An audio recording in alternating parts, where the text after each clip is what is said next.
শরীয়তপুর জেলার ভেদরগঞ্জ উপজেলার উত্তর তারাবুনিয়া থেকে সখীপুর সড়কের বেহাল অবস্থা।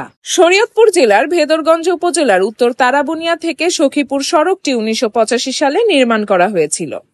পাকাকরণ করা হয় ভেদরগঞ্জ উপজেলা চেয়ারম্যান আলহাজ আনোয়ার হোসেন মাঝির আমলে। দীর্ঘদিন যাবৎ সড়কটি অবহেলার কারণে এবং মাহেন্দ্রা ট্রাক সহ বিভিন্ন ধরনের মালবাহী গাড়ি চলাচলের কারণে রাস্তার বিভিন্ন জায়গায় গর্তের সৃষ্টি হয়। আপনারা দেখতে পাচ্ছেন আমরা গাড়ি নিয়ে খুব একটা ভোগান্তির ভিতরে আছি, কারণ এই রাস্তাটা যে অবস্থার ভিতরে আছে আমরা গাড়িওয়ালারা প্রতিদিন অ্যাক্সিডেন্ট হয়। কিন্তু 7টা বাজার লাইনে আনাচে কানাচে যে শাখাগুলো রাস্তাগুলা এটি ঠিকই আছে, কিন্তু মেন রাস্তাটা হইলে মেন ভাঙ্গাচুরা, যত গর্ত মত আছে এনে অ্যাক্সিডেন্টের ভয়াবহ বেশি। তবে এটা যত দ্রুত সংস্কার করার কথা ছিল কিন্তু এখনও করে নাই। আর যদি এটা করে আমরা অনেক খুশি হব, এলাকাবাসী অনেক সুখী হইব।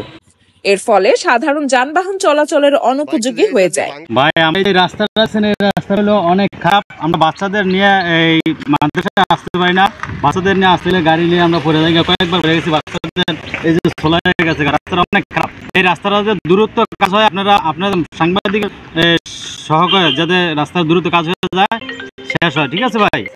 এই রাস্তাটি 3টি ইউনিয়নের মানুষ ব্যবহার করে থাকে। এছাড়াও এর সংযোগের স্থলে রয়েছে 3টি মাধ্যমিক বিদ্যালয় ও 2টি কলেজ। সখীপুর থেকে উত্তর তারাবুনিয়া যে রাস্তাটা, এই রাস্তাটা বিশেষ করে সখীপুরবাসীর জন্য অত্যন্ত জরুরি। এছাড়া আমাদের হাজী শরীয়তুল্লাহ কলেজের বহু ছাত্রছাত্রী ওখান থেকে আসে। আব্বাস আলী উচ্চ বিদ্যালয় আছে, তারপর রাজরাজেশ্বর, আরো কয়েকটা স্কুল আছে, সেখান থেকে বহু ছাত্রছাত্রী হাজী শরীয়তুল্লাহ কলেজে পড়াশোনা করে। ফলে রাস্তার অচলাবস্থার কারণে ছাত্রছাত্রীরা তাদের পাঠ্যশালায় যেতে জনদুর্ভোগ পোহান। বাংলাদেশের যে কটি জেলা রয়েছে তার মধ্যে শরীয়তপুর জেলাটি সবচেয়ে অবহেলিত, এবং শরীয়তপুর জেলার সবচেয়ে অবহেলিত ইউনিয়ন হচ্ছে উত্তর তারাবুনিয়া এবং দক্ষিণ তারাবুনিয়া ইউনিয়ন। আমি এই মুহূর্তে দাঁড়িয়ে রয়েছি উত্তর তারাবুনিয়া থেকে সখীপুর যাওয়ার যে মূল সড়কটি রয়েছে সেই মূল সড়কে। এখানে 3টি ইউনিয়নের সংযোগস্থল হচ্ছে এই সড়কপথটি, মূল সড়কপথটি। এই সড়কপথটি ব্যবহার করে 3টি বিদ্যালয় এবং 2টি কলেজের স্টুডেন্টরা যাতায়াত করে থাকেন। এছাড়াও রয়েছে এই সড়কপথের সংযোগস্থলে রয়েছে 7টি বাজার, যে বাজারে প্রতিনিয়ত হাজারো সাধারণ জনগণ তাদের নিত্য প্রয়োজনীয় জিনিস বা দ্রব্যাদি কেনার জন্য প্রতিদিন গমন করে থাকেন। আমরা যেই রাস্তাটি দাঁড়িয়েছি, রাস্তাটি অচিরেই যদি সংস্কার করা না হয় তাহলে প্রতিদিন ঘটবে বড় ধরনের দুর্ঘটনা ঘটার সম্ভাবনা রয়েছে। আমরা স্থানীয় যারা লোকজন রয়েছে এবং এই রাস্তাটি ব্যবহার করে প্রতিদিন যারা তাদের নিত্য প্রয়োজনীয় দ্রব্যাদি কেনার জন্য বিভিন্ন রাস্তাতে গমন করে, আমি সেই স্থানীয় জনগণের সাথে কথা বলার চেষ্টা করব।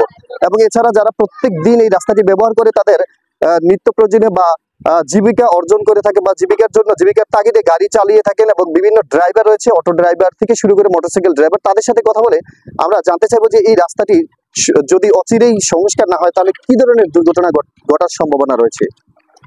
স্থানীয় লোকজনের দাবি, দ্রুত সংস্কার না করলে অচিরেই ঘটবে বড় ধরনের দুর্ঘটনা। ভেদরগঞ্জ উপজেলার উত্তর তারাবুনিয়া থেকে সখীপুর পর্যন্ত 4 কিলোমিটার রাস্তাটা অত্যন্ত গুরুত্বপূর্ণ। সেটা আমরা ইতিপূর্বে ঢাকা ডিভিশন একটা প্রকল্প আছে, সে প্রকল্পের ডিবিতে অন্তর্ভুক্তির জন্য প্রস্তাব দেওয়া আছে, এবং আমরা প্রাইমারি কিছু ডাটা এবং সার্ভে করে সেখানে দিয়ে আসছি।